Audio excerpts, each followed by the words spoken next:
Peace to the tribe. Welcome to the niches for the flame. How we all doing tonight? How we all doing? You know what I'm saying? Get close to that fire, light you a candle, throw your incense up on the altar because we are live tonight and it's Lunar Conversations. You already know what kind of energy we bring in. It's that Virgo energy. That's where the moon is sitting at tonight. So we in that place of study, being analytical, and building a place of perfection through our habits. So before we get in all that information, I'm here with my nearest and dearest.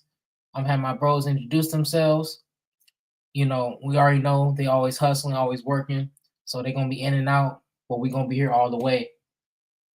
So what's up with y'all? Sacred Serpent, Sacred Dark Serpent. You already know what it is. We back for the Lunar Mondays. And this is supposed to be something a little spicy, a little bit fun, but I'm excited for it.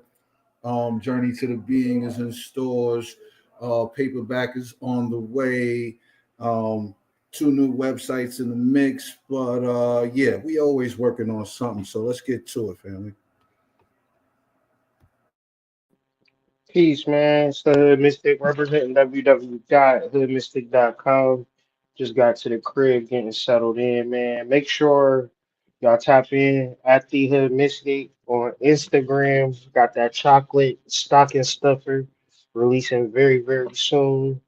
Once I sit my black ass down. Not the chocolate stuff and stocking stuffer.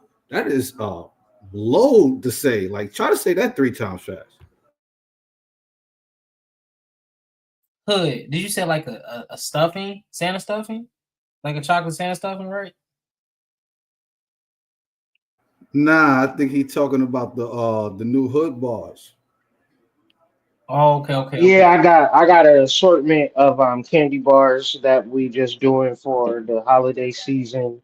Psychedelic chocolate bars. That's at a whole nother level of taste and quality. So be sure to follow me on IG to get dibs on that. Got an email coming out very shortly.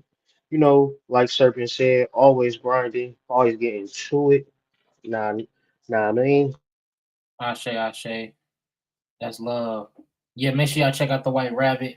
And of course, I already got the panel up in the below. Check me out on Instagram, AD_senpai, where you get all my latest content, info on all the stuff and what's going down. But let's drop into this, right?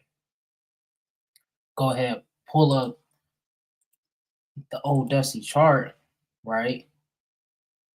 But before I pull up the Dusty chart, Serpent. Now, we've been staying on business and we've been doing this for the Discord, but let's really introduce it. So Serpent said he had a card of the day today, and the card that he got was the 10 of Wands. So as I pull it up, we're gonna break into this card and just bring in his energy. So Serpent, when you pulled this card, bro, what's the first thing that came in your mind? Well, that's the 10 of Swords, but what's the first thing that came in your mind and the imagery that you just had, period? Due diligence, purpose, sort of like empty time, right? Like, sort of like if you are not within your purpose right now, you probably feel lost. That's like the first thing that came up. Mm, that's fire. Now, before we get into this information, I know a lot of people are just like, whoa, they just came out of nowhere with this. So if you're not been here before with the Discord or the niches for the flame, we always get into astrology, tarot, mystical studies, metaphysical studies. So we're bringing this to you because we do daily pull-ins to get understand the energy. So I here have this book in front of us, 1,000 tarot spreads. And for people who have tarot decks, you should learn how to use spreads to get reads for yourself or when you do any other type of divination. And the divination is used through astrology. So learn that as you practice. But for the card of the day, you can use this spread every day to alert what you need to know about the day ahead. If the answer is not clear or it is a particular significant day, add a second card. You may find it useful to note in your tarot journal. So for my people who love to write, the journalers, make sure you got this on standby, because as you journaling, you writing down your conscious thoughts, the shadow work, and also your magical studies. And we track the card a day constantly, and we always think about, yo, this, you might never know when we pull up something on y'all. So when we get into the Ten of Wands, I like how Serpent talked about not being your purpose, because in this card you see the images of Saturn and Sagittarius. Plus, in the wider rate, you see a person carrying overboard amount of wands toward town almost within his reach. He appears to be weighed down by the weight of the wands, but not nearly at his destination. And sometimes when you think about that, we either taking on too many things, or we trying to assume so much and accumulate so much, not realizing that less is more in a way. And two, which is Sagittarius, that's a man, a centaur who's shooting an arrow, shooting his attention, shooting it with a purpose. And a lot of people don't know where to shoot their arrow most of the time. Or they just shooting it anywhere, just seeing what sticks. Mm. And plus, the reason why Saturn's popped up, because this is what the planet rules, that decan of the card. So we have to think about, when it comes to Saturn and Sagittarius, learning the discipline and going through the obstacles. But sometimes when we see Saturn, we see it something as this restrainment or being hold at this troublesome loss and karma. But if we embrace the discipline of Saturn, we can be able to give a state of free mind for ourselves and psychological freedom that we're supposed to explore through astrology and tarot, through self-knowing.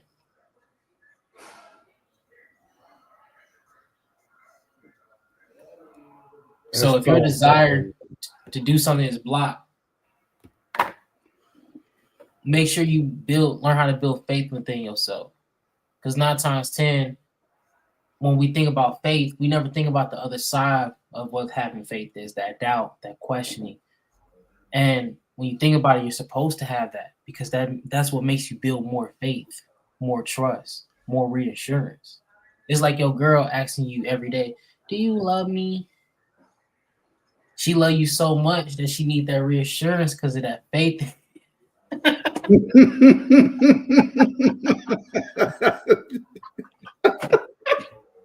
You're in your own world right now. Go ahead, brother. I love it. Go ahead. But yeah, but anything you want to add to that, bro, before we push on to the moon and the way of crescent? Nah, I just want to talk about the go ahead. Let's jump to it. card of the day, because it's important. I mean, talk about it for a second. We don't gotta just jump to it so fast. I was just trying to Oh, look I at didn't know some- you was back, bro. I thought you Oh, was. my fault, Hood. Yeah, I didn't know you was I didn't there, know bro. you was back, bro. We thought you was still moving. No, not nothing. I've been here. Um, Give me one second. I was almost to it. I've been referring to the Book of Thoth a lot of times just to get some deep clarity.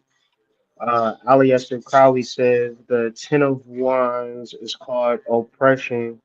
This is what happens when one uses force and nothing else but force all the time. Here looms the dull and heavy planet Saturn, weighing down the fiery, ethereal side of Sagittarius. It brings out all the worst in Sagittarius. See the archer not shooting forth benign rays, but dealing the sharp rain of death. The one has conquered. It has done its work. It has done its work too well. It did not know when to stop. Government has become tyranny. One thinks the Hydra when one reflects that King Charles was beheaded in Whitehall. So to me, I just feel like, the Ten of Wands is just like overbearing, but you doing it to yourself because you don't know when to stop. So it's like that. Y'all ever seen that one meme where It's the little kid, and he got a boot on his face, and then you pan out a little further, and it's his hand with the boot on there, type shit. Like Mhm. putting that pressure onto yourself because you don't know when the balance is. So just like a very heavy energy. Even if you look at the right weight, it looks like a nigga is trying to take on the whole entire world. They really don't have to for real. Or why? You might have to ask yourself, why are you trying to carry that load, more or less? And there's some spirituality into it because once you let go of that load, you'll be able to pause too. Ah! You'll be able to um, see what Saturn has for you, Sagittarius has for you. But in this, if you look closely at that card in that background, it's a city that this nigga don't even know he right up on the cusp of because he's too busy with his burden. So it'd be more or less like, why are you carrying this burden? And then also you carrying this burden and you missing out on the opportunity because you heavy hearted. You don't know when to stop. Dope synchronicity. Dope synchronicity. Dope. So the first one I pulled up was the burden you carry may feel heavy, but it is the weight of your ambitions. And the second one I have is you are stronger than the load you bear. Keep going, but remember it's okay to ask for help. And then carrying the weight of the world on your shoulders doesn't make you a hero. Knowing when to lay it down does. I think that speaks to what you were just talking about, Big Bro. I mean, and just plus two, just with that, with the overbearing, it's just like when you realize how many things, like you want to stop like having so much on your plate. It's like you got to let go of some things, cut some things away. Like he gonna have to leave, eventually put some of that stuff down. He can't hold that shit forever. He just can't.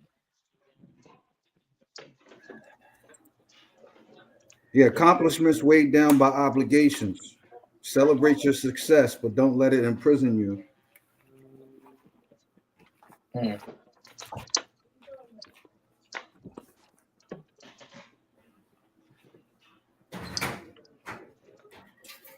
So I want to give a shout out to all my Virgos out there, Moon or Sun. If you got a Virgo Moon, go ahead, throw a little moon up in the chart, a little flame, a little one or something. But if you're a Virgo, got any questions, go ahead. Shout out to y'all. But I just feel like when it comes to Virgo and understanding that this sign is controlled by Mercury with that Earth energy, you have like a down to earth analytical person who like has like a observant eye, where you would think they judge you, but they not. Is they just so analytical. You feel like they throwing so much shit on you, but within this energy of the moon, I want to focus on having a works, right? Having a duty, a marriage of some sort. Because where this moon is sitting at is sitting on a particular decan of first is the Eight of Cups. I mean, I don't know why I say Eight of Cups, but the Eight of Discs. And when it comes to the Eight of Discs, Prudence itself, we have to think about the underlying works, the duties that we have every day. And this is for the panel and the chat. But do you gentlemen feel like you have a sense of duty? And if you do, how does your sense of duty help you in your life in today?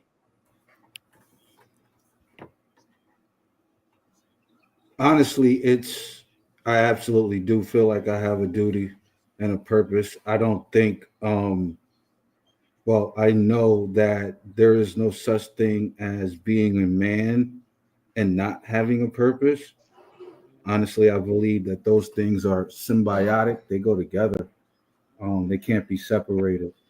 Um, I view myself as a servant first, outside of um, the leadership of the Most High. But at the same time, I don't believe without my purpose. I don't. Yeah, I definitely don't believe without my purpose that it would be easy for me, because this is the easy part for me, having a purpose, having a structured understanding, having people that you care about, that you want to show up for. Mm-hmm. Um, I just think that without those things, the existence of the being can end up being very empty. At least that's the way I see it. So when you say duty, I gotta look up the etymology a lot of times if I'm not all the way clear on what Mm, that even means. But the etymology says obligatory service, that which ought to be done, taken from the Latin debutus or Latin debitus, which means to owe, right? Originally, keep something away from someone. So I see that as two different things, like more or less being in a space of duty where you feel like you owe something to somebody or some family member or some reality that you've considered to be valuable, right? You owe these niggas something, and mm, your duty is to them versus that which ought to be done. And to me, that's always kind of like something that you never really know until it manifests. But then another way that I know is by like how I feel when I'm doing it.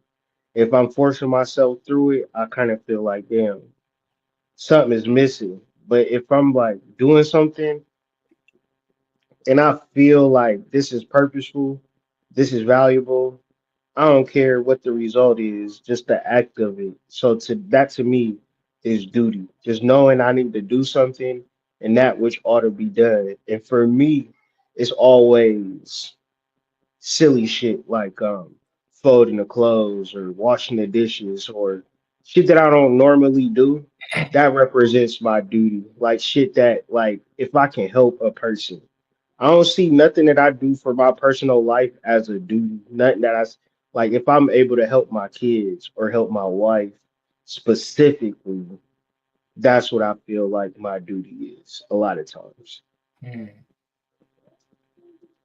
I like that perspective you broke down into, and the reason why I have brought that up because according to the card in this position, right, and along with the Book of Thoth, remember this is Sun and Virgo with this planetary aspect ruling this decan. So the sun enhances everything it touches, and here it energizes Virgo's hard work, ethic, and attention to detail. So in this card, we can see an opportunity for growth into something worthwhile. But according to that from the Book of Thoth, there is strength. There's a strength in doing nothing at all. So sow the seed, sit back, and wait for the harvest. This implies having the patience just to preside over the growth of something without interfering too much and let time make your investment grow. So correlating with that, when I ask like sense of duty, and I like how you brought the etymology too, because some people probably like really feel that way about it, owing somebody or a sense to a family. But that correlation, what I was hitting on is like, do you have something in your life that that you're working in that gives you that purpose, that you have a sense of duty to do this, right? Because a lot of people don't have something that they're working on every day and constantly that they're building. Some people are just going, just living.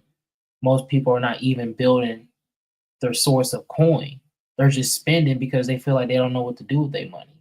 While there's people that's broke. and they know what to do with their money, but somehow they're in that situation due to certain things. Ask somebody what money is. Like, what is it? Hmm. Hmm. Is it really just the paper that's printed with the dollar signs on it? Like, what's the root of it? Like, what's the basis of money? A lot of times people can't even understand that concept. But I feel like everybody want money though at the same time. True.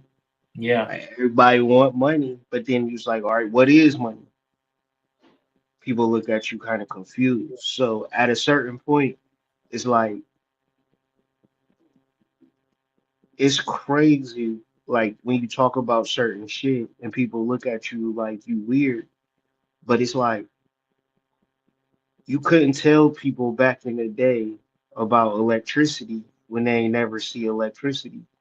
Niggas in the ancient world cannot fathom the modern world. If we told them what it was going to be like, they'd be like, nigga, you lying. Mm. Same thing with money, right? If you tell motherfuckers like, yeah, man, everything going to be digital. And if you don't got digital money, you going to be far, far, far behind. You're going to have to start from scratch. Or you can get in on it now and be on top. Like you could talk about it in great detail. People still look at you crazy because people haven't even first sat with the thought of what is money, where does it come from, and what does it represent. Mm. That's fire. I like how you brought up that sense too. And if you're not in the Discord, go ahead and join. Um, Hood at shared this video on Bitcoin. So make sure you check it out. We got new things coming. We always got something that we're working on with the Discord. So make sure you join the Discord, join the Discord, join the Discord, and get in with it. Get in with me, baby. You know what I'm saying? But not for real, because I feel like What was that? Get in with me, babe. What? yeah, What? that's that boss man D-Lo. You know what I'm saying? Oh, yeah, I ain't hip. I ain't hip. I was bad in motherfucker school. I was always in detention. Yeah, it's okay, chat. Anyway, so now with this in this phase of the moon, we stepping into the waning crescent, right? And with a waning crescent, what comes to y'all mind before we even think of it, right? Like with the moon phases, because I know it sound kind of goofy, but like intuitively though, right? Because sometimes it's so easy to just try to look into something, but we never like give that time to create a hypothesis within our studies in astrology. And that's the one thing with lunar conversations that you want to tend to do to open up the conversations, to have questions, to formulate questions about particular things so you can research into it. That's what helps develop your studies on astrology.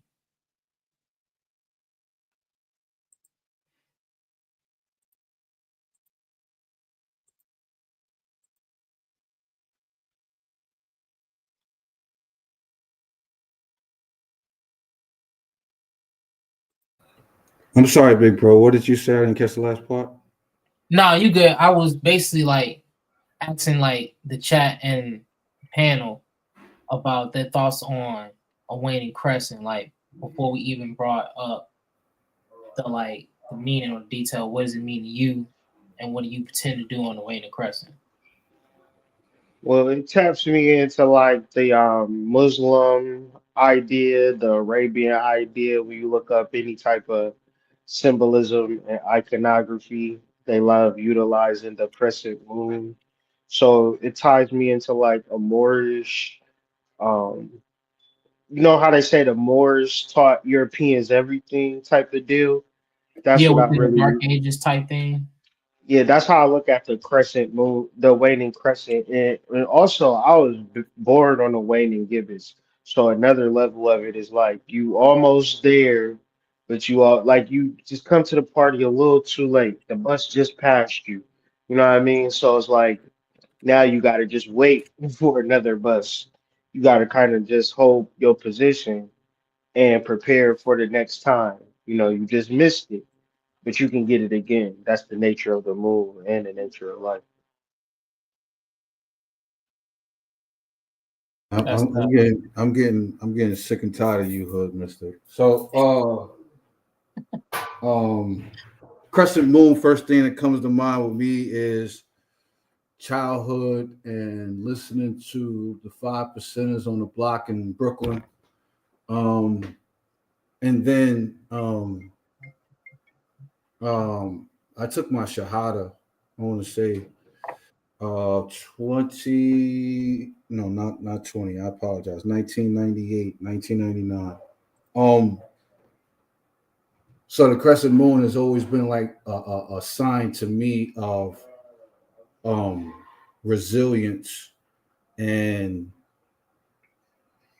purpose. I remember seeing the crescent moon on the kufi of Elijah Muhammad.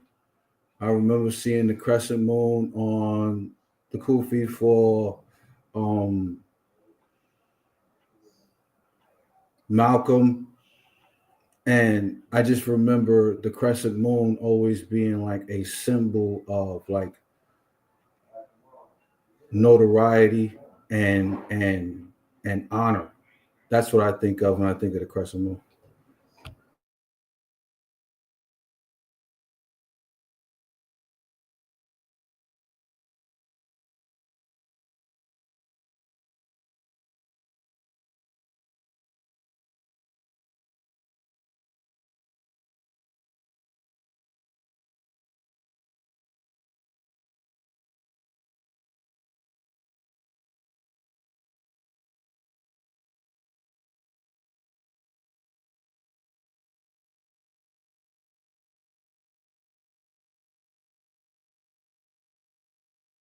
My fault, I didn't know I was muted.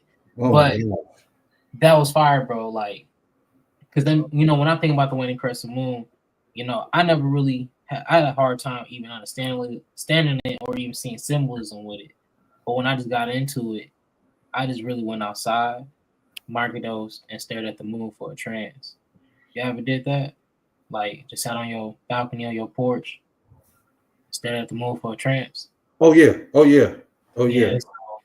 Yeah, I that's how think I always. I think that shit trance me, like, staring at it too long, like get tunnel vision and shit. Next thing you know, you lose yourself. Yeah. Yeah, even the word lunatic deals with the ways of the moon, especially if you get into etymology of it.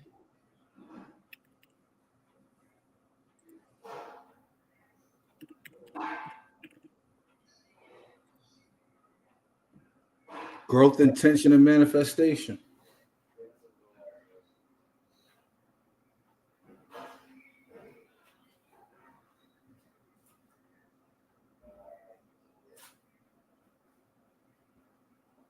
Lunation, lunate, crescent shape, half moon, luna, lunatic person. So there's always symbolism, correlation to a lot of things. It's just Hey, AD, let's not forget to say lunatics. I love it when you do that right there. Can't forget about them. Yeah. Can't forget about the Saint Lunatics. Yeah. That that yeah. that that was a dope time right there. They had the baseball bats and the painted The John Henry. band-aids. Yeah, the band-aids under their eyes. Like, yeah. I Niggas still wear headbands, AD. I Oh yeah. remember. yeah, Oh no, I yeah. don't I know. seen a few, especially Yeah. especially if they got the dreads or the braids. Oh man. That's all they do. I know they still got them on the basketball court. Now, I'm telling you, St. Louis got some of the most pristine regime in the nation. It's Whoa, the whoa, whoa! Cahokia, Wait a minute. that Cahokia strain. Whoa. AD Yeah, wouldn't know nothing yeah, about that though. yeah. You Nah, said Cahokia? he ain't get there yet. He ain't get there yet. And the Cahokia, He's still with the Becky. He's still Cahokia with Becky. Don't make fun of him. colonizers, He's still with Becky. Don't make fun of colonizer regime him.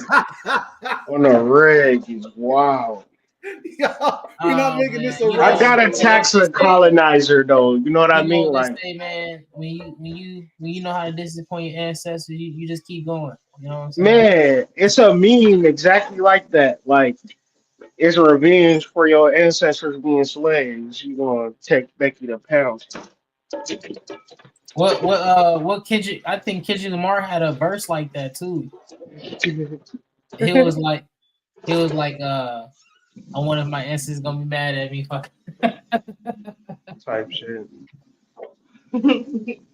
And then also I want to also see the main trine. I mean, the main aspect that we're talking about is Moon opposed Neptune. Now, one thing that speaks to this trine, if you want to dive into it with one nice statement, is emotional illusions, man. Like, it's so easy to misinterpret something and take it as an attack. And that brings me into some clips we have for y'all. But before we even get into the clips, what's your thoughts on this opposition, right? Because we got basically the Prudence card opposing the Eight of Swords. I mean, the Eight of Cups. So it's like prudence. Prudence is etymology, intelligence, discretion, foresight, practical wisdom to see what is suitable or profitable. So like not wasting time. And indolence is, if you look up the etymology, the indolence it just means lazy. So, how can you do two things at once? You have a short term of work and a long term of, a bunch of people trying to figure it out. That's the energy for the long term. So now it's just kind of like just getting into a space where you're a today through the night, just figuring out what work you could do that's suitable, that's profitable, and then ultimately, that's going to supercharge that Neptune, which any work, any aspect to Neptune is like an activation.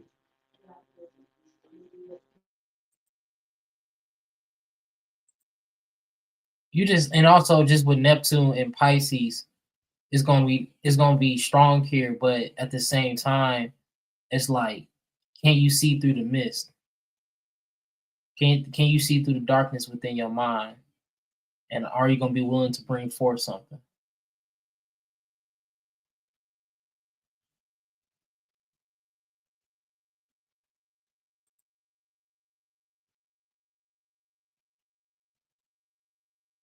I apologize. I was changing rooms. What we on right now? No, you good, big dog. So we was getting into the opposition of Moon and Neptune, and I was asking everybody thoughts on it because it gets into our correlation with the clips and our two artists who acting out of emotion.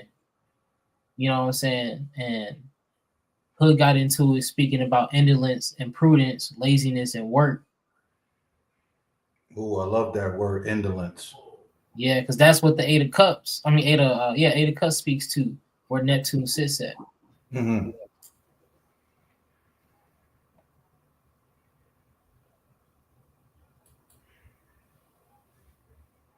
And like for this aspect, I got a question for the chat. Did you journal today? Hmm.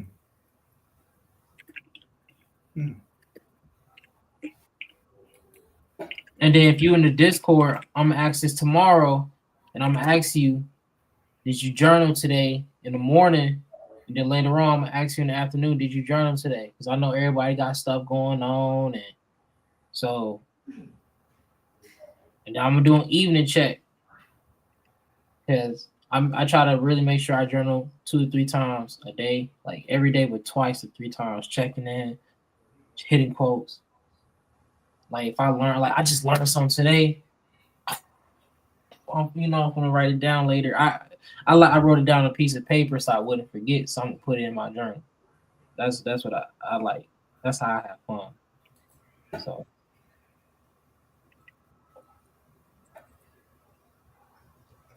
That might be the one thing I didn't get to do today was journal. I'll get to it tonight. I say. So man, I remember last time when people was talking about Lil Wayne, man, they said Future was smoking his dread because how long his dreads What? and shit. Man, They say Lil Wayne hair look like Future Blunts, bro. Like Lil Wayne hair be going nuts.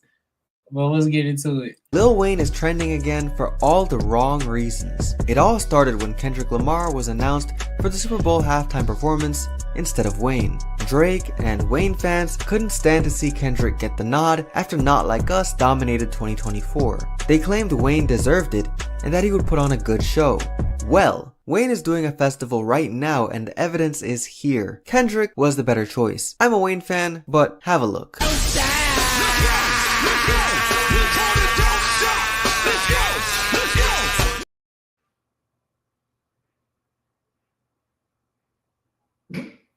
I mean, that's just one thing. I mean, that don't decide for I mean, that could have been a meme. You know what I'm saying? That don't decide for Wanna.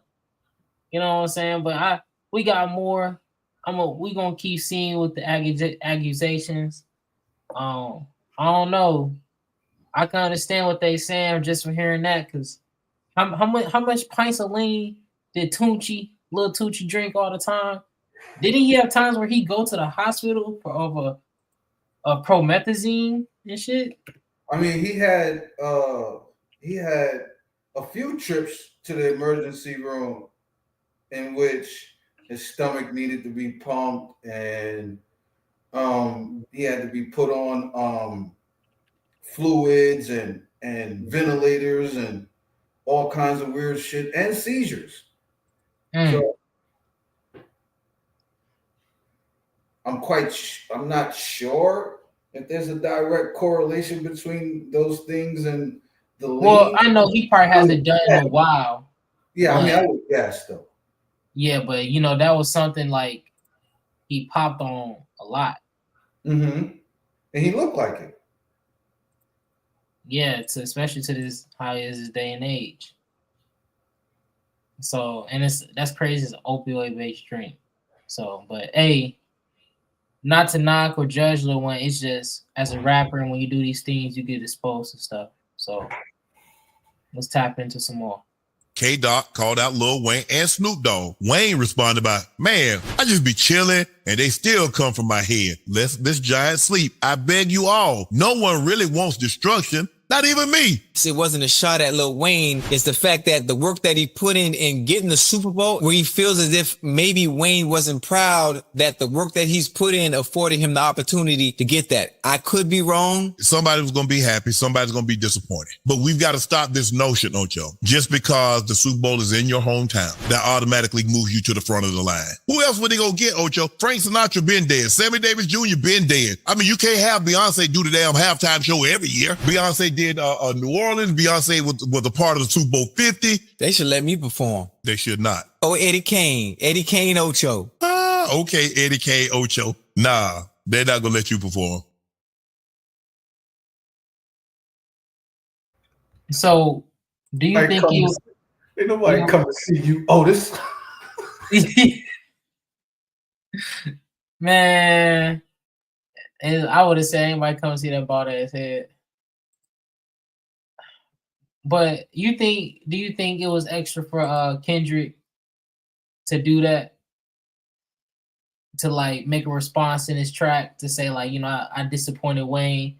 It's basically like J. Cole when he made a song to Nas, like, man, I let Nas down. Nah, different concept. Those are different. I mean, the same words were being said, but those are two totally different concepts. So, with J. Cole and Nas, like they really, really mess with each other. You know what I'm saying? And Nas is J. Cole's idol, right? Now, the comparison is the same when you realize that Wayne did serve as sort of an inspiration and a idol for Kendrick, but that's not Kendrick's end all be all. Kendrick's end all be all is Tupac, but he did pay a lot of respect and a lot of homage to Wayne before he got to this point. And so when Wayne went on his little campaign after it was announced that he wasn't getting it, it probably rubbed Kendrick the wrong way because he was like, if anybody, should get some love from Tunchi, it should have been him because he always bigged him up. You know what I mean? But it wasn't necessarily returned when he was announced as the next person to do the halftime. I don't know about the relevance of this to why Wayne felt the need to speak out about it, but in all honesty, I don't remember because I had to ask you earlier. I don't remember the last time Wayne was relevant, and I don't remember him ever being at a point where he was even sober enough to be legible, so to speak. So, I mean, you're talking about football, the biggest stage in the world as far as entertainers and performers is concerned. And the idea of him performing on that stage, that's just weird to me. Like, I've never heard anybody say, damn, that Lil Wayne performance was dope. Never in my life. I guess it's really some Neptune and Pisces shit. Because when you look up Neptune, and you look up Pisces, it's like escapism, drug usage, the space cadet shit. Lil Wayne say I'm not a human being, and y'all know he known for sipping that lean and shit like that. So when it comes to a person's work ethic, whether you're a legend or a newbie, because when you really talk about Lil Wayne, you talk about a legend. Because it's actually two raps I heard today. Young Thug, when Young Thug first came out, he sounded exactly like Lil Wayne. When Kendrick Lamar came out, his name Mm-hmm. was K Dot. He sounded exactly like Lil Wayne. Like you gotta really think about Mm-hmm. that. If I'm coming in the game in my whole style, like you can't even figure out me from that nigga that is rapping. That means that Lil Wayne probably the most like. You know how many niggas wear dreads now? Yeah, he might be the most influential rap artist of all time. He's up. Like, He's up there. like how many niggas wear dreads? You can't Billions, say billions of men. you can't say that Lil Wayne in America in just the regular cities. Mm-hmm. Lil Wayne is the one who motherfucking created that whole swag, and so it to me it's kind of like not giving Prince the Super Bowl in Minneapolis. It really don't make sense, but it must be something about Lil Wayne and his laziness, his Neptune energy, that he's not really in his Virgo energy where he is doing the thing that is profitable, like having a stage routine. And because they say like the way that he put his songs together, it's hard for him to perform it Mm-hmm. because he punching in all the time. Yep. And yeah, I totally agree with that. Just from the simple fact that if we're talking about body of work, if we're talking about impact, and if we're talking about relevance, absolutely, hands down, like it's not even a question. That should be Lil Wayne. But we also talked about this earlier about the last time he was relevant musically was 2010. And since then, this is going to be the third time that they had the Super Bowl in New Orleans. And when he was at the height of his stuff, right? When he was at of his artistry, the Super Bowl didn't want him.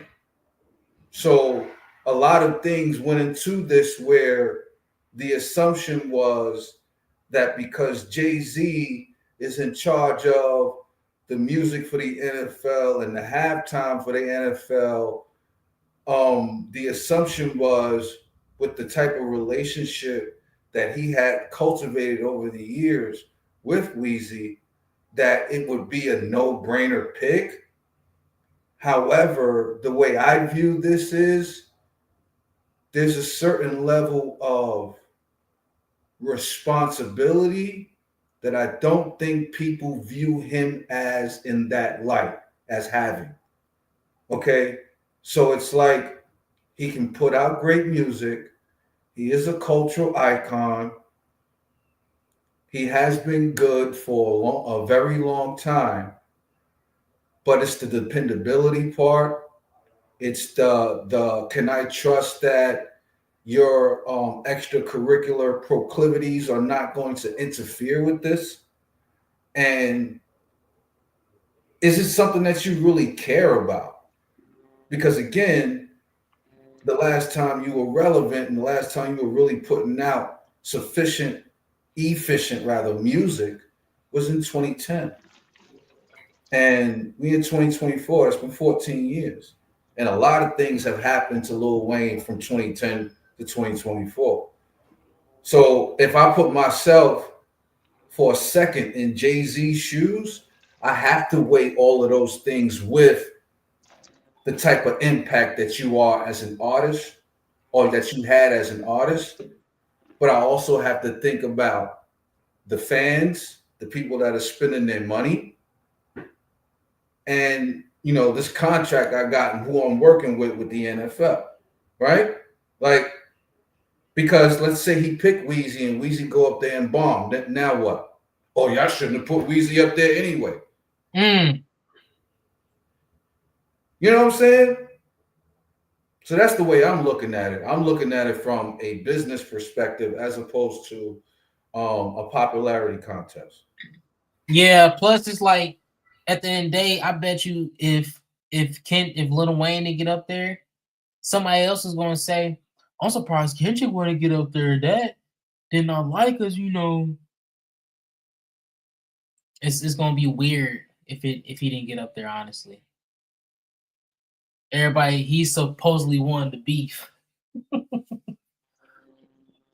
As per se. But let's hear Wayne's thoughts about it, man, because he was heartbroken about this shit. That hurt a lot. You know what I'm talking about? It hurt a whole lot. I blame myself for not being mentally prepared for a letdown. And for just automatically mentally putting myself in that position like somebody told me that was my position. It made me feel like not getting this opportunity. And when I felt like you guys reminded me that I ain't without y'all. And that's an amazing reality.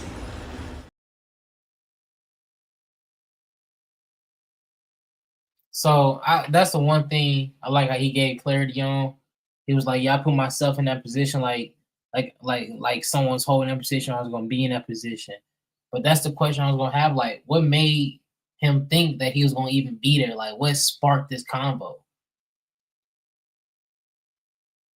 You muted, big bro.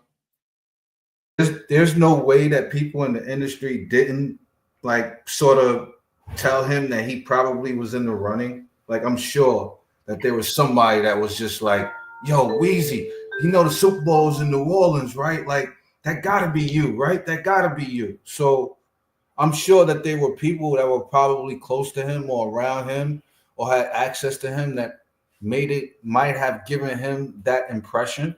Or maybe it was somebody that is involved with the NFL that could have, I don't know, gave him that impression. But at the end of the day, the reality of you saying that you were really disappointed by something that do you really feel like that's the stage for you? You know what I mean? Or I won't ask the question and say like, are you capable? But like, is that really the stage for you? Or are you just, reverberating whatever everybody else is saying because, you New Orleans and your folk from New Orleans wanted you to have that? Like, I don't know the answer to these questions. I'm just saying, like, playing devil's advocate, I could see both sides as opposed to his supposed disappointment.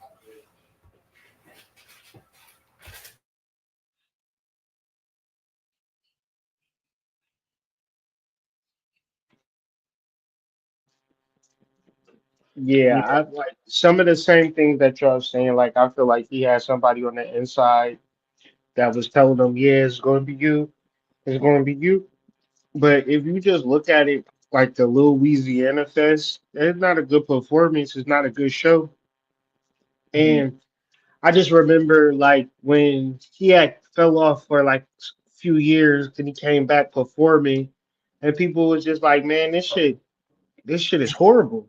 You know, he's always had the reputation of being a bad performer because the way that he records music.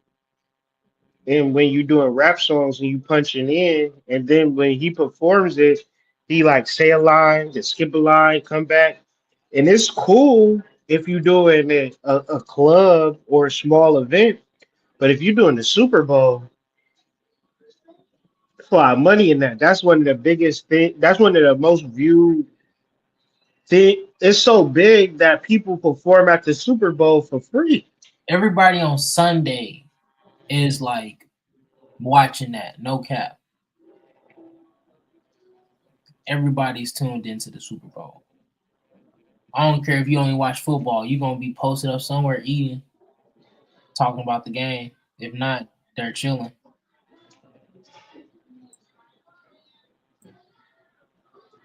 But really, man, I want to see if Lil Wayne can plead the fifth.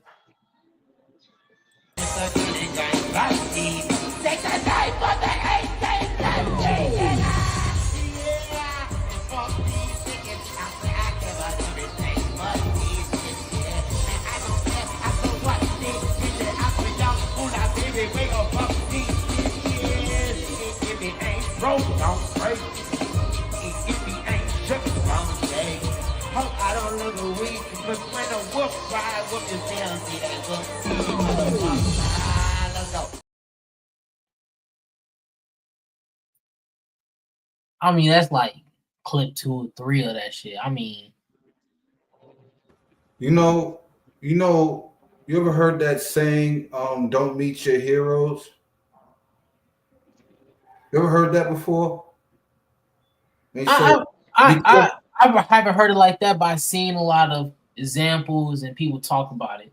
all right, so I'm going to add something to that. I'm going to say, don't watch your heroes grow old. Yeah, they said that. They Like, said that. I grew up a huge Big Daddy Kane fan. Oh my gosh. His fall off was so swift. Like it was like one day he was there, the next day he was gone. And I'm talking about like one of the premier lyricists when this thing started. And so like, but I say that about almost anybody. Like there's a such thing that you give credence and acknowledgement to a person's longevity at a particular thing, especially if they're really good at it. However, Father Time is undefeated, and this idea that you're going to do the same thing that you were doing as a teenager all the way through the existence of you, like that shit just doesn't fly. And we see it all the time with our so-called entertainment, music, and greats. Like we see it all the time. You know, I just watched Gladiator 2, and I mean, I No. wasn't impressed by Denzel whatsoever. I mean, I love Denzel. Like I watch everything he does, and then this movie just wasn't it for me. You dig me? So like it gets to a point where it's time to like move on.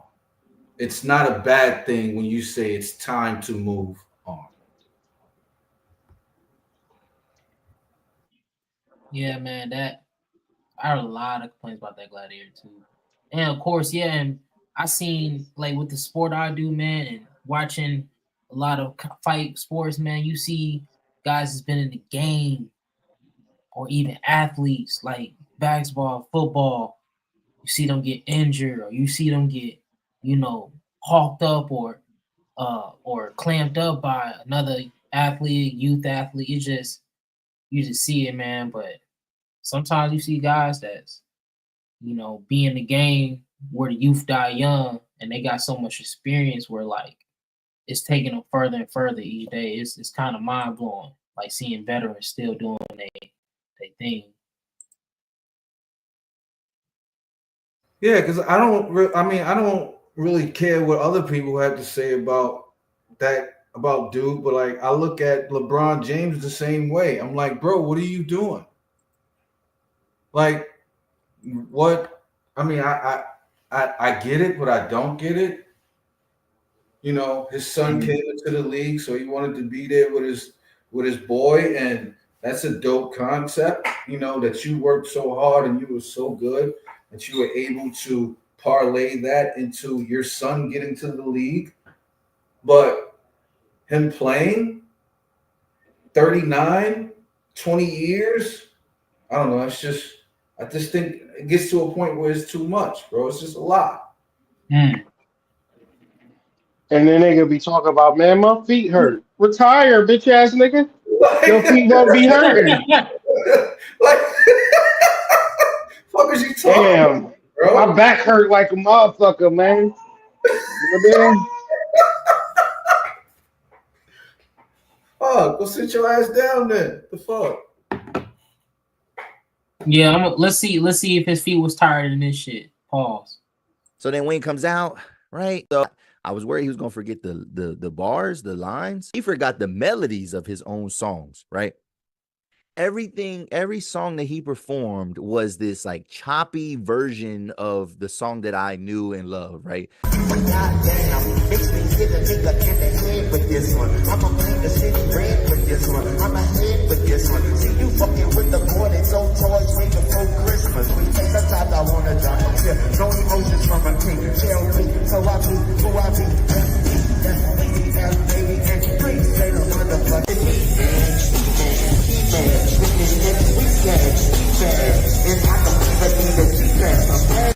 And even though he got bars, yo, I'm convinced this man punches in and punches out every bar. Performing and recording are two different things, right? And you would think that like it don't take that much to perform rap songs, but it does. It does.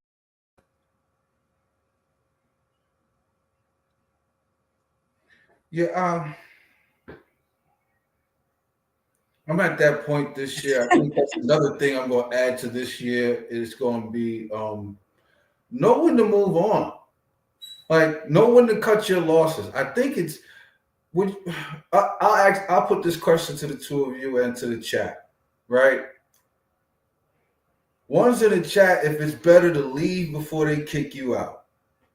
Two's in the chat, or if it's better for you to stay as long as you can until they kick you out. What say y'all two?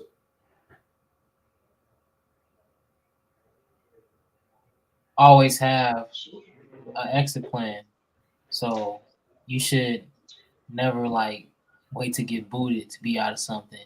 But if you do and you need to have a plan before any of that. So I mean, of course, you can't always play for everything if you want things like that, but still, you always want to make the best safety net you can for yourself.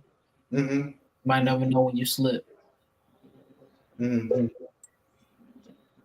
mean, that's very wise. You know what I'm saying? And you should be like that for sure. But like in real life, you can't like say for instance you got family and people around you that's kind of like wanting you to do a certain thing, right? And then you can't as a man can't say, you know, I'm unhappy, let me leave, right? And this is something that I've been thinking about for a while, just in reference to, you know, if I'm unhappy in a relationship and I verbalize it, what does it mean? Right? Do it mean anything for real? And it really don't mean anything if you really just get down to the bare bones of it. Because happiness is an inside job that you can't project on your partner, man nor woman. So getting back to, you know, should you leave? Should you have a safety net? My thing is, at 40 years old, I just want to see how people play themselves. You know what I mean? And I'm not gonna leave because There's no reason for me to leave if I make a commitment. But if that other person wants to leave, au revoir, bitch. You know what I mean? Mm-hmm. Ciao, ho. You know what I Mm-hmm. mean? Get the fuck up out of here if that's what you want to do. Like, I'm Mm-hmm. not going to chase you. I'm not going to text you. I'm not going back down memory lane. You know, you're going to have a cold, hard reality. I'm not spinning a block. None of that. You feel me? So it's like, I play it like that. Okay, I could dig that. But you don't think that, because I'm talking about career. Like, I totally agree with you as far as a relationship, but I'm talking about like a career in reference to Wheezy, or like I mean, but Tom even in Brady. that, he should have. It's like if you get in a contract in the way that it goes, the longer you play, the more you get in store. You know, with Lil Wayne, and you talk about artists, any documentary, biopic you read about an artist, they gonna be like, yo, this nigga was really broke for real. You know what I mean? Like niggas don't be having money like that. So of course he gonna do it for the money. That's a fact though, because he shit up until what was that, 2017, 2018, he was still in a legal war with Birdman. Yeah, yeah, yeah. Like Artists don't make no money. yeah. So when you say it like that, yeah, it makes sense. It makes sense. You still going right now because you really, really broke for real. And you probably take care of so many people that the idea of walking away is almost like synonymous with telling those people that I ain't got it, or I can't take care of you no more, or you know what I'm saying? Like I get it. I totally see where you're coming from with that. But then also like the fire, the flame is not there. You know what I'm saying? Like he can't put out a good song no more. It's over. So Mm-hmm. that just puts more burden on him in his career.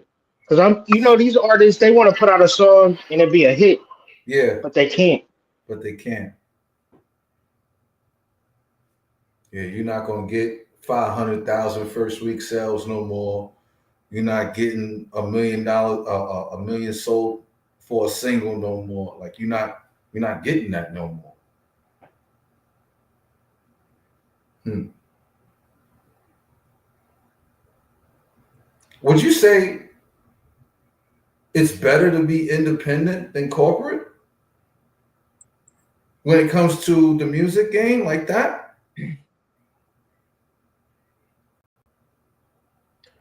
Man, that's a tough one because it's like I seen like rappers like I just watched this recent interview of 38 Special and Benny the Butcher, Mm-hmm. right? And there's been times where they've been on labels, right? And there's been times they did independent things. But Mm-hmm. like, the guys that was interviewing them was talking to them and asking, like, so like was you planning this, going to a label, leaving, coming back, running up digits, using them, then leaving them, having terms. Like, the way they planned that, I thought that was kind of smart, but like tricky in a way. Because you Mm-hmm. gotta understand contracts, understand what you're really doing things for, You and gotta how to treat that really, thing really delicately.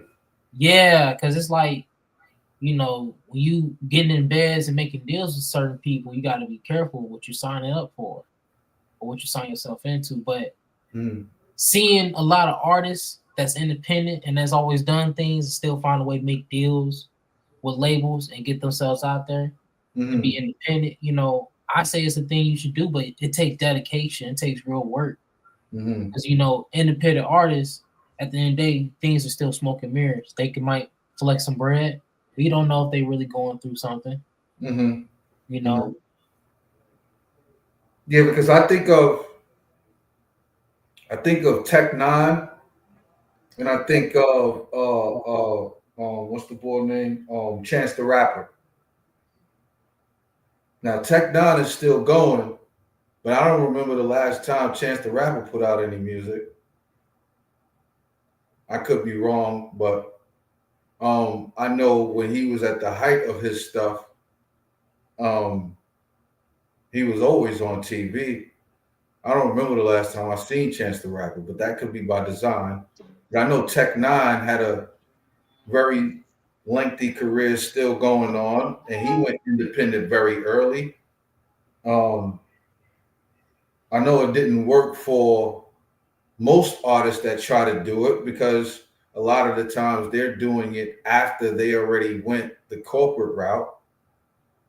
I know Dead Prez was successful, but they were more hood successful than national notoriety, so to speak. Yeah, it's very few and far in between. There's not too many artists that do well independently for a long time. Yeah, it's not. I can't think of that, man. I don't know. Maybe Hood knows some, but I can't. I would say like with Dan Perez and Tech Nine, they real good at marketing their music. Like Stickman, he make Mhm. music now for like the workout for fitness. He Yeah, make yeah, yeah, yeah. The Hood workout knows. music. And then like Tech Nine, he marketed a certain aesthetic. So with anything, music is a business, it's a commodity that you can make money off of. And so many artists think that they talent is the key. And so they so talented they want to get signed by a label.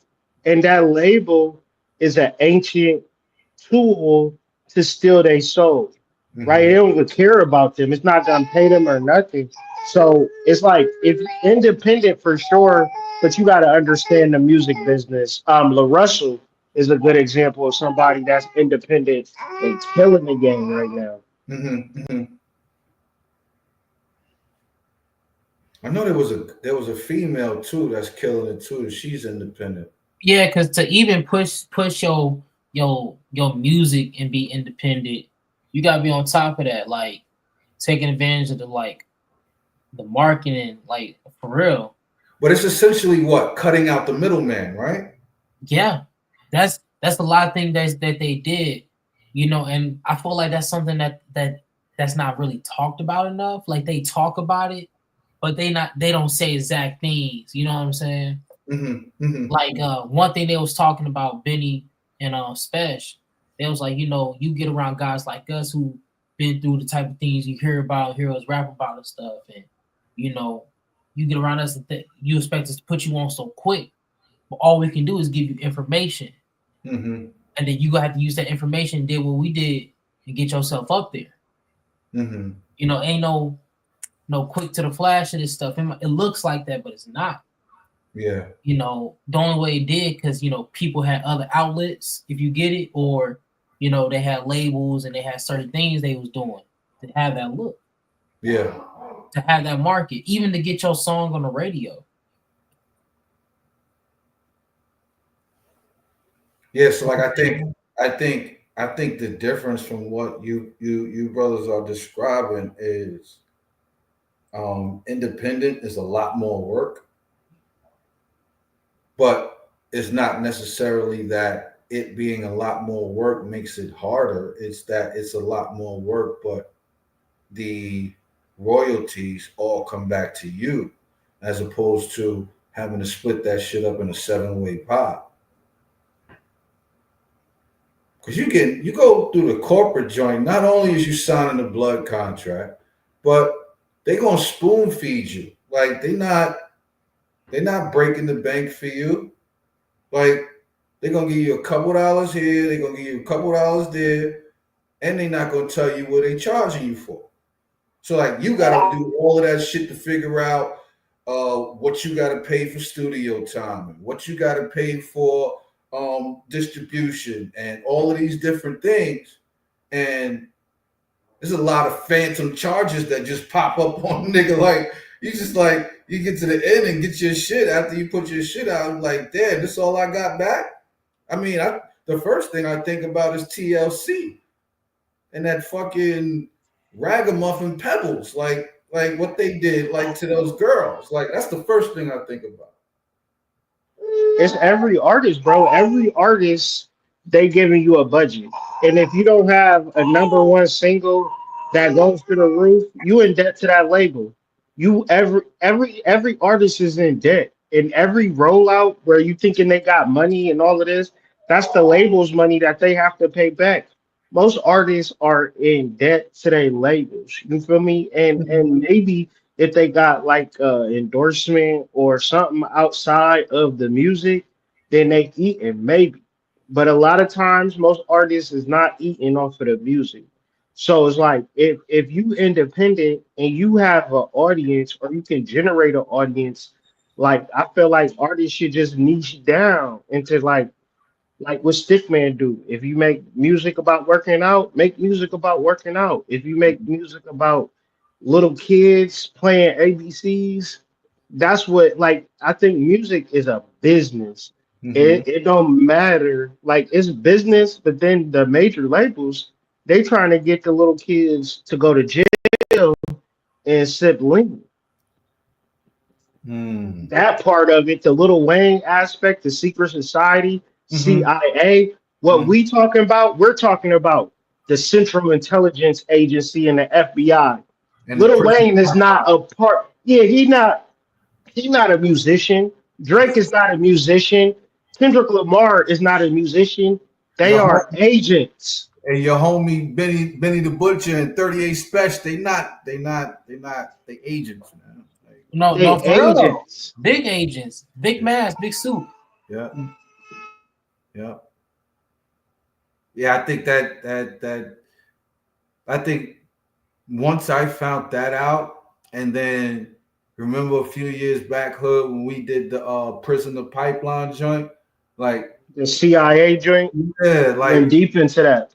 when you think about all of that and you put it all together, you like, yo, this shit was all a game from the beginning.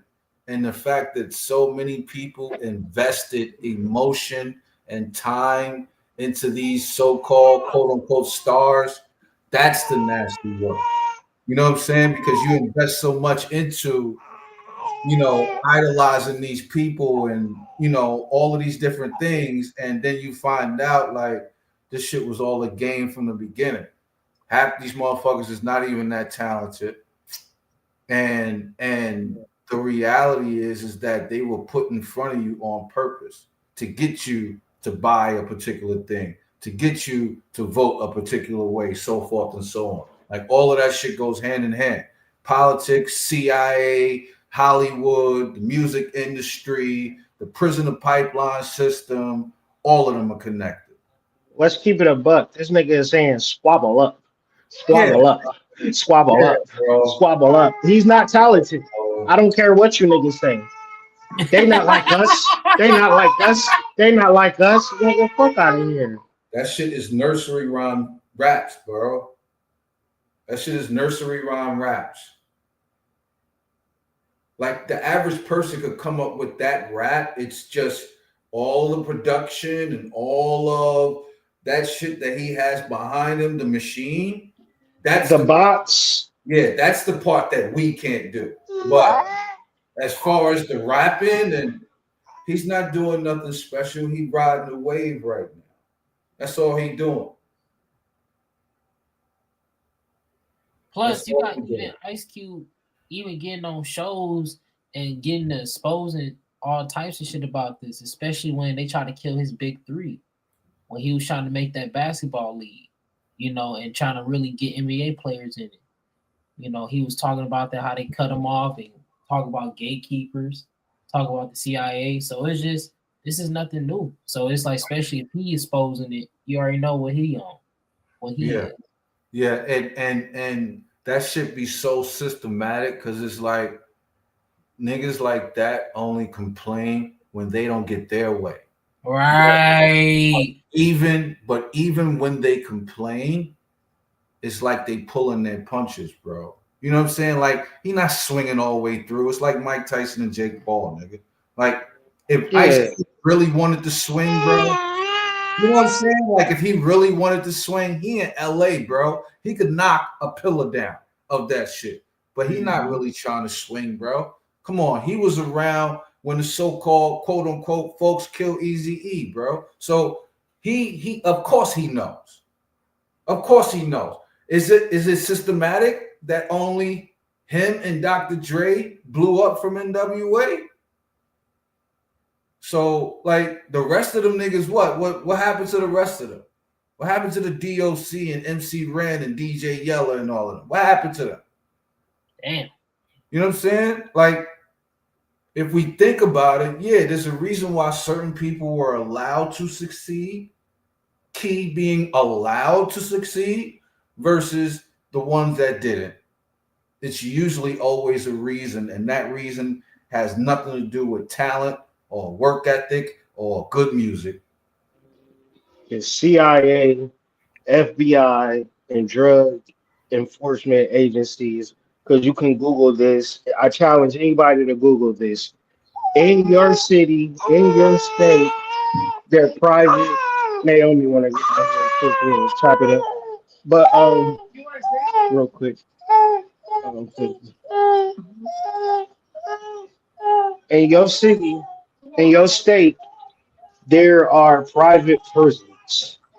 And those private prisons, y'all can look this up. Make sure you look this up before you start jamming to a hip hop song.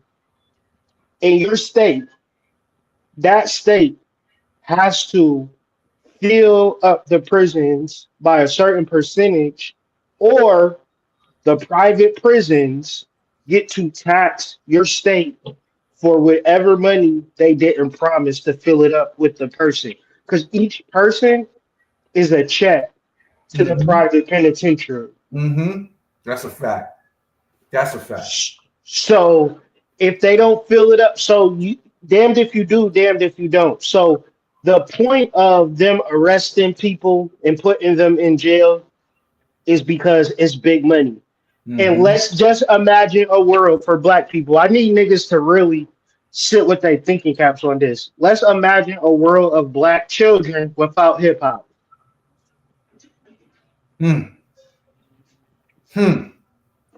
Oh, we. That shit probably be peaceful as fuck, yo. Imagine a bunch of black children listening to Beethoven and John Coltrane and practicing their musicianship. You wouldn't hear no Swiss cheese jokes. Bro, they would be vibrating so fucking high, bro. You would hear no such thing. It would be no. Now imagine what black children absorb themselves with in their iPods, in their headphones, in their fucking AirPods, what they're listening to on a daily basis. They're fucking listening to low vibrational music that's pumped into their ears by the CIA, the Federal Bureau of Investigations, the Drug Enforcement Agency, and the government at large. This is the same government that had your ancestors in chains and shackles, nigga. Like, this the same government that said, yeah, it's cool. Y'all got that. You think that shit stopped? Word. They just dressed it up differently, bro. They just had Ice Cube saying, I'm a nigga with an attitude. And all these niggas from the West Coast ruin hip hop. Let's call it what it is. Ruined with it. With the gangster shit. We were just talking about that serpent. Huh? We were just getting to that earlier. Yep. Between New York and West Coast. Yep, niggas ruined that shit. And then Kendrick Lamar talking about squabble up, squabble up, squabble up. Nigga, shut the fuck, like come on, man. Hold up, wait a minute. Like, come on, man. If you listen that's not hip hop, dog. It's crazy because that message is counterintuitive to what it is that he says he's about. That shit is totally counterintuitive. This nigga is 5G on steroids. Talking about squabble up. You know how many times if you get on Twitter and you just scroll, you bound to go into a rabbit hole where it's nothing but black women fighting each other. Young black women fighting each other. Just go to World Star. Go to thousands of black women fighting each other like it's some cool ass shit. And this nigga putting out a song called Squabble Up. Word. That's the first fucking single to the video to the fucking album. That's crazy. Squabble Up. That's crazy. Come on, man. This nigga is CIA, bro. Come on. That's crazy. I mean, hey, why you think he got that Super Bowl spot? Because he's CIA. Because he's CIA, and his handler is probably Jay-Z. Why you think Wayne was hurt? He like, come on, man, I've been in the game longer. Yeah. I'm a longer agent. I don't see why I didn't get the mission. Yeah. If we want to keep it a buck, we know every time one of them balls go into the can, they come out different. It comes out. A clone comes out. Like, that's not the person that went in there. If you ever been to jail, how many niggas is Jay-Z fans in jail? I don't care what penitentiary. If you ever been to the penitentiary, niggas love Jay-Z, bro. Come on, man. Everyone. Matter of fact, I'll put it to you like this. If they're not a Jay-Z fan, because they're a Tupac fan, and if those two motherfuckers talk for too long, they're going to end up fighting. Like, that's how real that shit is. Like, fist fights will break out when it was conversations about who's better, Biggie, Jay-Z, or Nas, or Tupac. Fist fights will break out. Like, niggas were ready to fight you over Tupac, Jay-Z, and Nas, and Biggie. That's got to be a spirit. But that's also, like he said, that's CIA, bro. That's the alphabet boys. This shit was systematic. It had to be. There's no way these niggas need to be rapping at 40 and 50, bro. That's crazy. That's what blows my mind, because where's the money coming from still? Bro, these niggas is on the Chitlin circuit doing like $500 shows and shit. Like, I just saw not Coogee Rap. Rakim was on some tour or something. I'm just like, why, bro? You're like 60. How do you rap at 60? With gold chains and leather jackets at 60? Niggas gotta make money, servant.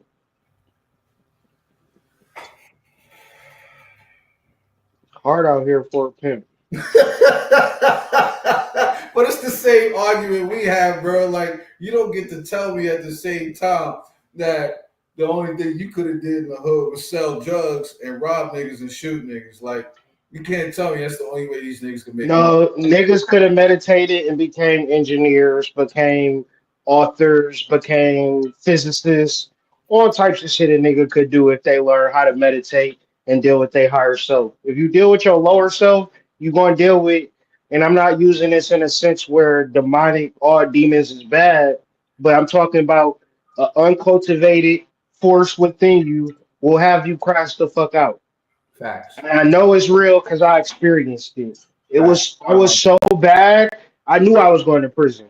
Mm-hmm. So that was my. I knew I was going to prison. That was me 16 through 20. That was my demonic era. Like 16 through 20. Yeah, I didn't give a fuck.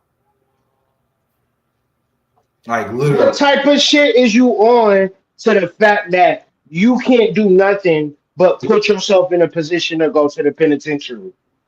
Word. You can't read a book. You can't you can't go to the library. You can't do nothing but put yourself in a position to go to jail. And I'm gonna just say this, the thing about it is that you go from hypnosis to the music to doing what the music is talking about doing. Because without it, you don't even think about selling drugs. When you're a little boy, you don't think about selling drugs. You think about being a fireman or some shit. When you become a teenager and you start listening to this shit and you listening to it all day, every day, you can be from the suburbs. You can have the single mom. You gonna find that crowd because the music is in your soul. That's crazy. Especially you chanting that shit all day. You chanting, you doing mantras, bro. When I brought my first gangster rap album, it was Niggas for Life, NWA. You know how old I was? I believe I was 13, bro. That's crazy that you said it like that. Because now it just looks so clear to me. It looks so clear to me. I was listening to NWA and Cool G Rap, and I wanted to do everything them niggas was talking about. And you didn't even know it existed before the shit was even in the song. Nope. It wasn't in your neighborhood. Even if it was going in your neighborhood, you didn't know. You couldn't differentiate a crackhead from an upstanding citizen. It was just Miss Cheryl from the block. You didn't know what was going on, but the music, it gave you the battery to be whatever the music was talking about. And from that point, nigga, a generation of us, I've been to prison before, nigga.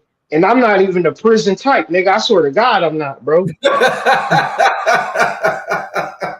I swear to God, I'm not a thug, bro. I'm not a thug at all. But the music made me think I could be. I swear to God. Mm-hmm. Mm-hmm. Oh, I guys, listened to it enough. The shows too. The TV shows, Belly and Juice and Menace to Society and Boys in the Hood. Say that. It was Menace for me. Menace was the one that had me treating crackheads like shit. No, New Jack City. New Jack City, I was treating crackheads like shit back in the day. No doubt. No doubt.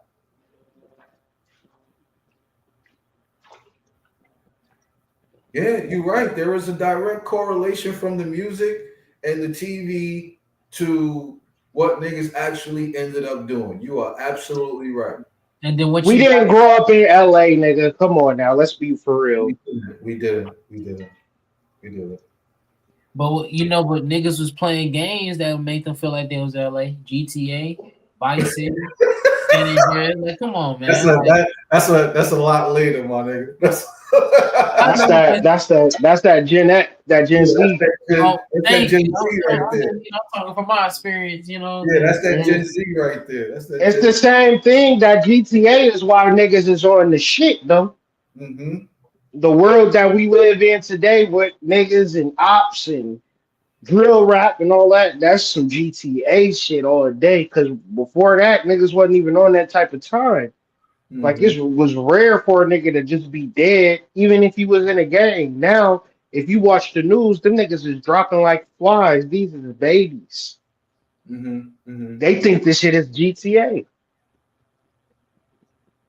But GTA, when you playing GTA, what's the main feature of the game? You come back to life. The music, nigga. When you in them whips, it's all different types of music that's fueling that experience. And it's been like that since Grand Theft Auto 2 for the PlayStation. But you know what? You said like you was going to talk about the extra life. I thought you was going to say the extra life. But that's nah, the music is what make that game the game for real. But when you say it like that, I get that because you know what's crazy? When you like go to a lot of songs on YouTube, like you know Ice Cube, you know how you do it, just some cool classic rap music songs or whatever. You're gonna see people comment like if you're not here from GTA. That's if you hear from GTA, you better not be talking good about this song. Like it was so many things, like especially like with TikTok and stuff. So it's just like a lot of things starting to get deteriorated because people keep trying to remix it and make dances to it. So it's just a whole bunch. It's been like that since the first. I remember the music being one of the main things about that game that was like very trancing, like trance. Like it was just like I've been playing Grand Theft Auto since the second one, where it was 2D. You know what I'm saying? That first one. It was not the first one, but the second one, Grand Theft Auto 2 for regular PlayStation. That shit was the world that they created now was just that's too much for me. Niggas be playing the Grand Theft Auto. They be living in Grand Theft Auto now. And they about to drop a whole another one. Mm-hmm. And they about to incorporate the Bitcoin into it. Crazy shit going on with these games. Bitcoin into a fucking game? Yes, sir. God damn.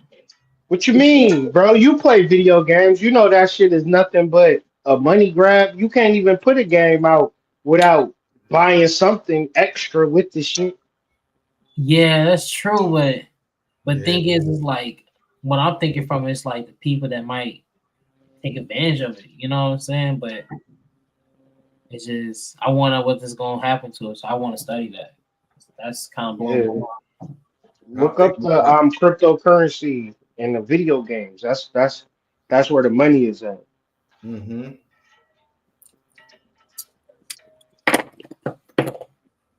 See chat. Now I got something else to write in my journal.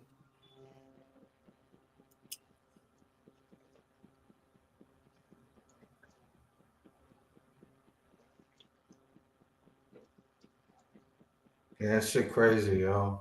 Oh, I mean, and it's even worse now, I think, for the Gen Zs because these niggas grew up with tablets and phones. Yeah, these niggas is cooked, bro. They don't got no mental focus whatsoever. Hey, look up, not look it up, but when you in your free time, look up how motherfucking niggas be getting fired from their jobs because they fucking Gen Zs and niggas do not know how to take these niggas in the workforce whatsoever. I was just reading about something day before yesterday. It was talking about the majority of the Gen Zs in the country are reading on a fucking fourth grade level. Oh, that's a fact. That's Because everything is spelled, everything is autocorrect, and that you know shit. what I mean? You said them niggas is getting abbreviations wrong. Shit is fucked up, bro. Shit Yeah, is fucked up. it's like being in math class and having a calculator. Then your teacher say no calculator. You cooked. Most people are cooked. Most people cannot divide. Give me your phone too, Jerome. You ain't gonna use the calculator on your phone. Man, and then the thing is, the equations that you get, your phone can't even keep up. You gonna have to pull your phone out Word. and try to You take a ain't gonna be able picture. to type that fast with one finger. Like, Man, And then there's some niggas that's graduating college with a graduate from Chat GPT, nigga. So yeah, it's yeah, fucked up all the yeah. way around. Say that. Yup. Say that. Say that. That's Every semester, it's millions of children that's graduating from college, all thanks to Chat GPT. They don't know shit. It'll yep. be a fucking doctor 5 years from now operating on your dumb ass with a degree from Chat GPT. That is nasty work, son.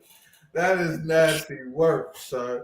You better get into this spiritual game so you can learn how to heal yourself. I swear to God. Man, That's getting a surgery from a nigga that got a degree from Chat GPT is just it's crazy. ooh, Yo. man, when we cook, Niggas just chat GPT their way all the way through. That's crazy. man, that shit is intuitive. niggas using Chat GBT like mirror. Nigga, write me an essay, but make sure that my professor don't know that I'm writing. I'm using ChatGPT. Make it seem like I'm writing this bitch. That boy say, humanizer. Man, I want it formatted for a college professor, MLA. I want all research from the database, nigga. You turn in some pristine shit. Niggas like, man, I can't do nothing but give you an A plus, bitch. Like, Word. Word. I can't hold you. I know some people in the workforce that do that shit with all of their important paperwork. And he's like, yo, I got Chat GPT on my computer. What time? Like, all right, we need these reports by the fourth. All right, yeah, it's done already. Yep. Nigga, I just it's the fucking 31st. Yeah, I'm done. Yeah, I'm done. How you get done so fast? Chat GPT. Like I had some free time during my day off. The fuck? The thing is, it's like people learn how to get so creative with Chat GBT. It's like half of that stuff you could have just learned how to do. Word. Word. Like the time is gonna take you to figure out how to work Chat GPT. You might as well do that shit yourself. I swear for God. Like you end up gaining another motherfucking trait that is sellable within the fucking marketplace. I'm telling you. I mean, ChatGPT absolutely has its benefits, but it can't be the end all be all. It can't be. You gotta add some life to your shit. Nigga, this AI shit about to get crazy. Yeah, I'm watching these guard dogs, bro. I'm watching them guard dogs, and I think that I'm not sure if that's like the AI, yeah, AI, cryptocurrency. Come on, man. it's all Personal connected. It's assistants. all Come connected. I on, think that's man. the next show, big bro. It's all connected because I just seen some shit that Elon Musk posted. I think I put it in the chat last night. I think I put it in the ideas chat. Holy shit. This motherfucker had, I want to say, a football field. He had a football field full of drones. Oh And yeah, I seen that shit. he said, people talking about building something. He was making jokes, basically sending jabs at niggas. He pressed the button and all of these joints flew up in the air together and formed like Voltron. It was like a million of these shits, bro. I'm just, bro. Telling And a you, nigga sitting back with a remote control, like kill this full nigga right quick. control. Bro.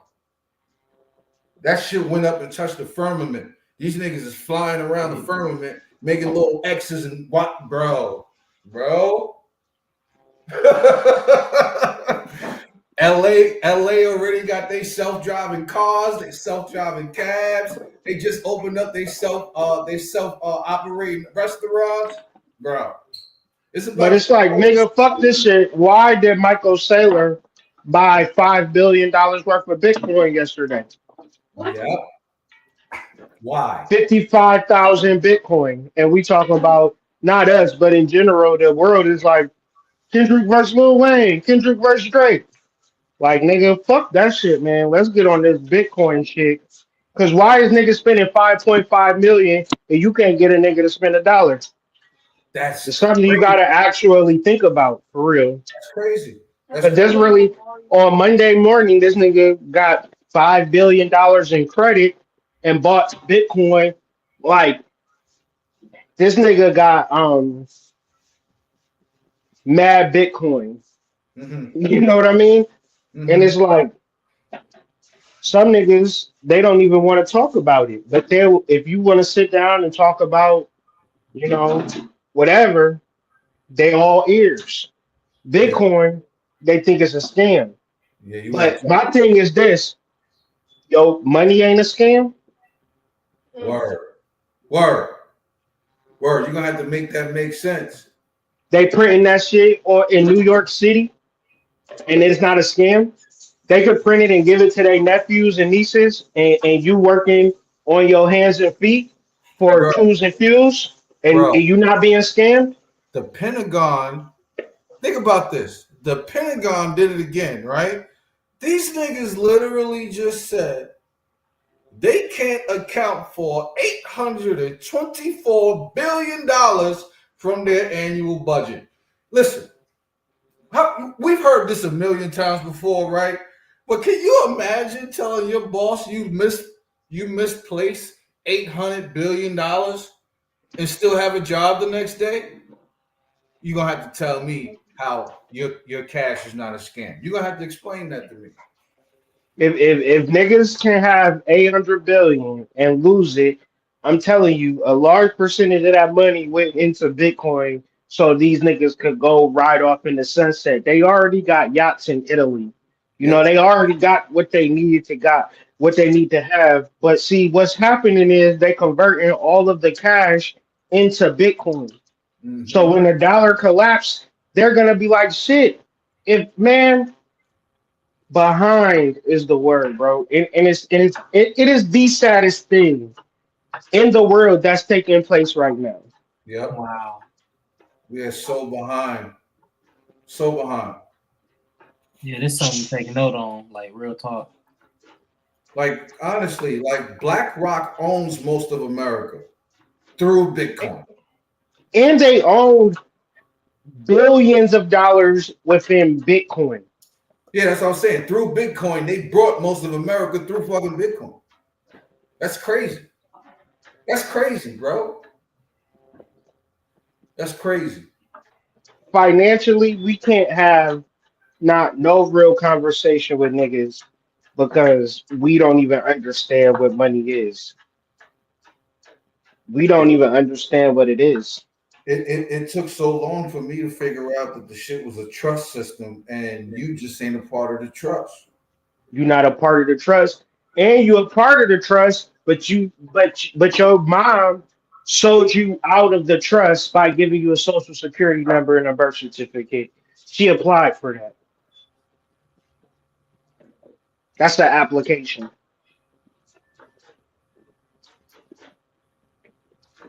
That's crazy, yo. How- Yeah, I didn't, didn't mean for this shit to turn like doom and gloom, but this is real shit because we gotta have these conversations. We need to have more of these conversations. That's the moon in Virgo. Yeah, we need to have more of these conversations than relationship talk. Being There's practical. no reason why niggas need to be talking about relationships all day, every day. Like, Man, that ain't gonna do nothing. that shit is weird as fuck to me. Y'all always worry about getting your dick wet, like, bro. Like, yeah, bro. Like, I don't listen, man. I don't understand the overwhelming infatuation with just having sex, bro. Like, I don't understand it because if you've gotten it before, like, that can't be the only thing that you want, bro. That can't be. That can't be. Sex for a broke nigga is not fun. I promise you. I promise you. Sex for a nigga who gotta wait for his paycheck to pay his bills is not fun. I promise you. Man, it's like that. It's like that one meme when they say your girl just got done yelling at you. She tried to get close to you, and then old dude shove her face against. It's like, nah, get away from me. I ain't focused on that. It's like, how can I lay up? You know how some niggas like to get finished and roll over and cuddle? Like, as soon as I get finished, nigga, I'm thinking about my money.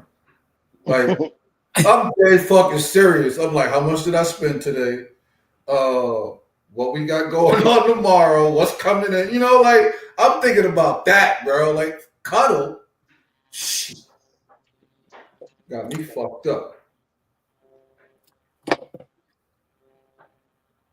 Yeah, it's weird, bro. Because the only thing I'm seeing on my algorithm is relationships.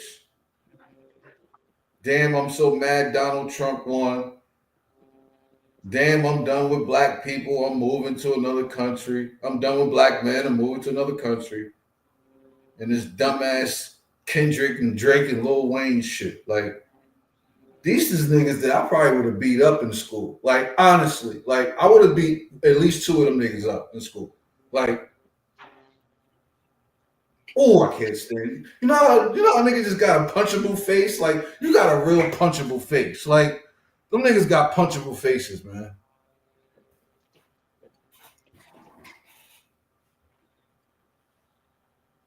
Man,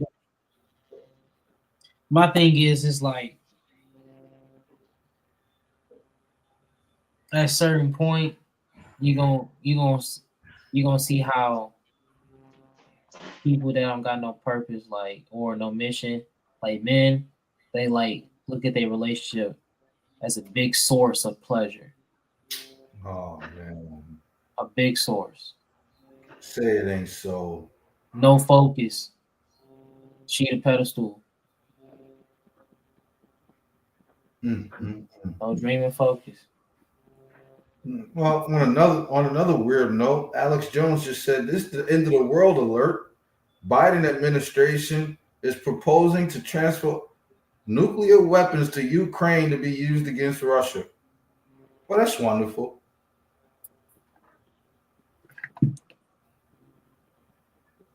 That's just wonderful. Biden, like, I'm gonna blow this bitch up before I go. I keep talking about my son getting high and shit. Like, you know,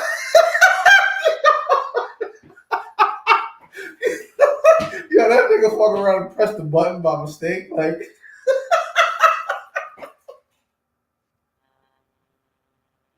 I'm laughing because I don't want to be serious about this shit. This shit is for real though, bro. Remember, man, laughter is it's tricking the universe. So our psychonauts gotta remember that. I think we need to do some stomps. Oh, I got it. I'm gonna put it in the Discord. Can you put it up on the screen real quick, AD? Yep. All right, I'm putting it in the matins. Look at this shit, bro. Look at this shit.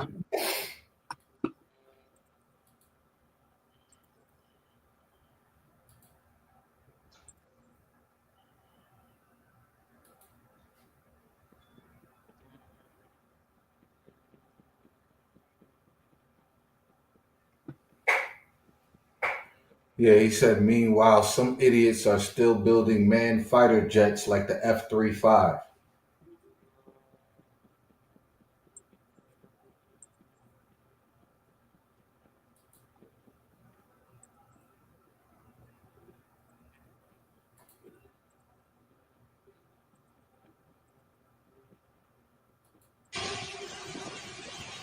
Look at that shit, bro.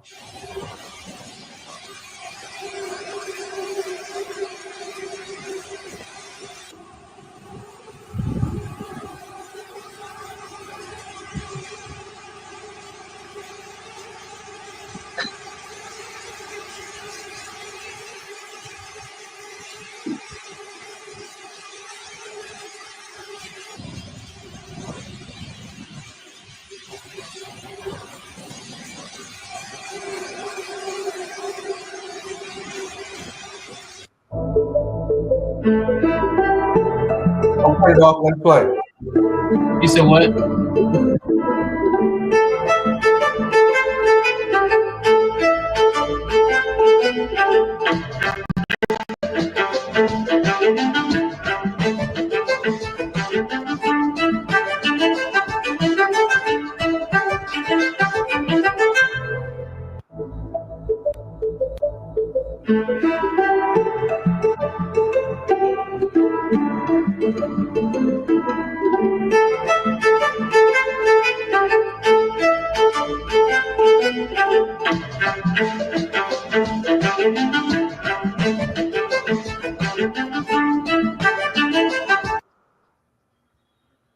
Bro.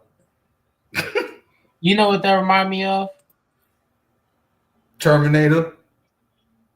No, actually, no. Spider-Man. Oh, okay.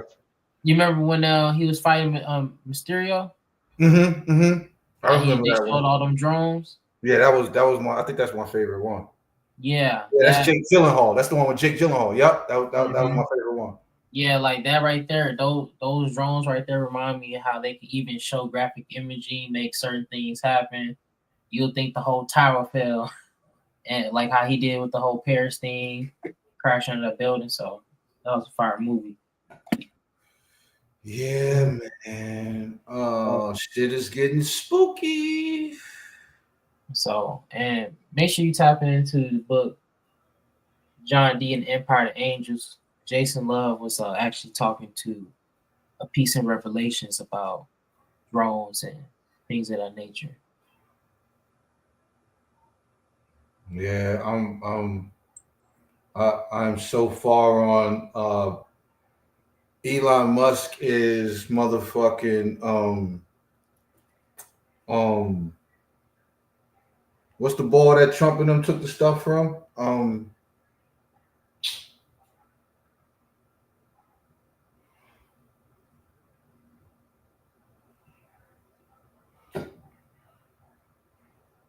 The scientist, what's his name?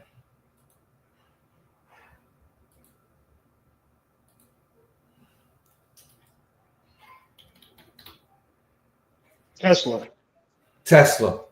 Elon Musk is Tesla, bro. I'm sticking to that.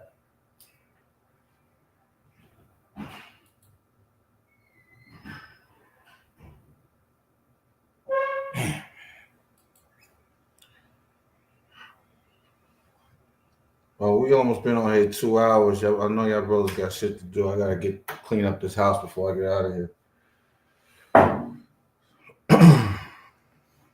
No, it's all good. Let's go ahead and close. That was a fire show. Really impactful.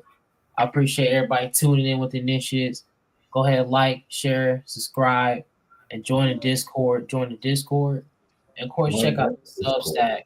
We got some fire heat coming on there. And it's always popping. Check out the recent articles. Tantra, more to come. Especially check out the books that the brothers are dropping. They ain't letting up. Focus on the gas. So let's go. Azor, Azor, Azor, Azor, Azor. Wake up, put your bed. All right, Dark Sacred Serpent. Initiates of the Flame Substack, like he said. Websites will be up in the next 48 hours. Journey to the Being is available on Amazon.com. And the paperbacks are on the way. So looking forward to that, really. And yeah, we hope to tap in with you guys probably tomorrow. We may be doing this from TikTok. We'll let y'all know. Type shit, man. Hoodmystic.com, ColumbianExchange.com, WhiteRabbitSite.com. Appreciate y'all. We'll definitely see y'all tomorrow on TikTok talking that sass. Ashe. Peace and love.